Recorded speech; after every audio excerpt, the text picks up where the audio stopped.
preocupa dos cosas con el tema del Sistema Nacional de Control.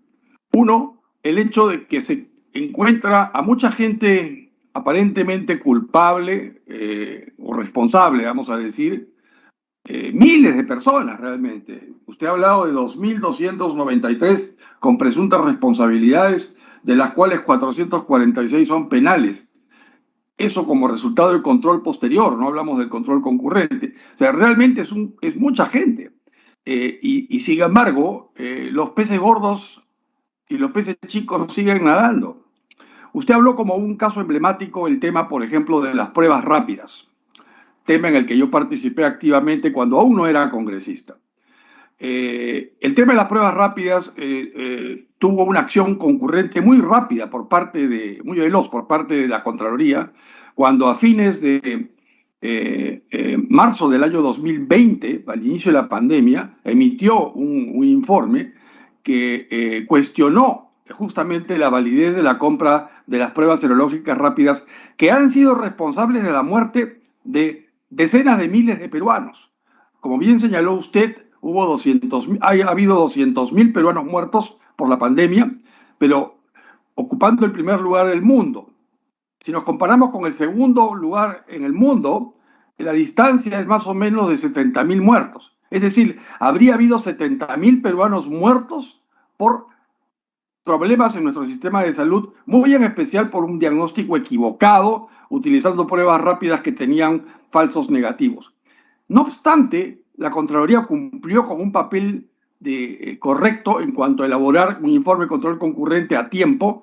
Hablo de marzo del 2020, en que se pudo detener claramente la compra de pruebas rápidas.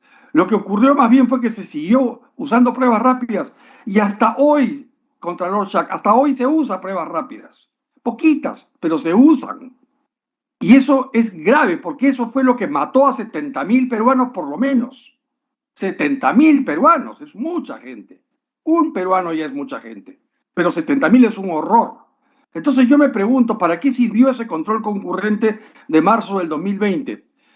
Yo me acuerdo que fui citado por la Fiscalía en dos oportunidades en esa época yo no era congresista y se me citó como experto para hablar sobre el tema de las pruebas rápidas, las pruebas moleculares, en carpetas fiscales abiertas a exministros y a exfuncionarios, perdón, y a funcionarios del Instituto Nacional de Salud, no voy a mencionar nombres.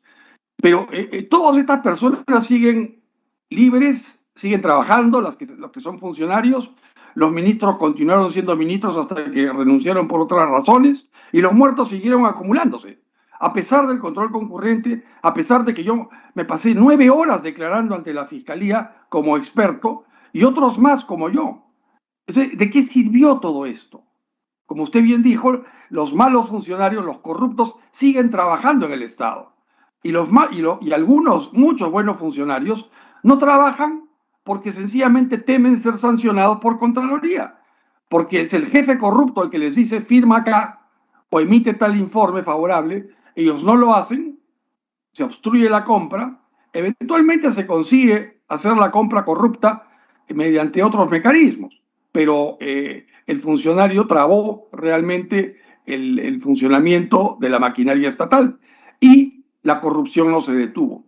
Y para terminar, solamente quiero decir que yo considero que en el tema de vacunas no se ha hecho un trabajo exhaustivo. Usted ha mencionado que el tema de vacunas, usted no ha encontrado mayor dificultad. Me imagino que se refiere tan solo a cómo se han distribuido o cómo es que se han administrado las vacunas. Pero las compras de las vacunas ha sido una corrupción pero mayúscula. Las compras de las vacunas de la China, de la marca Sinopharm, evidentemente obedecieron a corrupción de marca mayor. El Vacunagate obedeció a corrupción. En esa época se detuvo la compra de vacunas Pfizer, 9.900.000 dosis específicamente, que el ministro, entonces Waldo Mendoza, ministro de Economía, ordenó bajar el dedo para que no hubiese la transferencia correspondiente de la partida presupuestal necesaria y como consecuencia ese contrato se cayó y se terminó comprando lo que se quería comprar, que era la vacuna Sinopharm, donde muy probablemente había un interés específico del entonces presidente Vizcarra. justamente gran protagonista del Vacunagate. No veo allí ningún efecto, porque ahora el ministro de Salud de entonces es ahora un analista de todos los días en una de las radios principales del Perú. Y sorprendente, a pesar de que ese señor es responsable de la muerte de 70.000 personas, por lo menos 70.000 personas, que son las que han muerto en exceso. Entonces, yo lo que quería era hacer esta mención para quizás escuchar una reflexión suya, señor Schack, con la experiencia que usted tiene.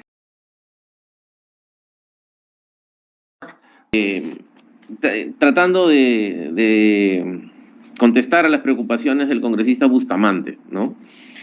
A ver, hay que entender varias cosas para tratar de ver las limitaciones que tiene el Sistema Nacional de Control, ¿no? Por eso les decía, la corrupción se va a corregir, digamos, se va a mitigar sustancialmente, nunca se va a eliminar, pero va a dejar de ser un problema público fundamental que nos atrasa, que se roba nuestro desarrollo, el de la gente, el de genera esta desconfianza en de los ciudadanos en las instituciones, solo si el Estado en su conjunto opera como si fuera uno solo, ¿no?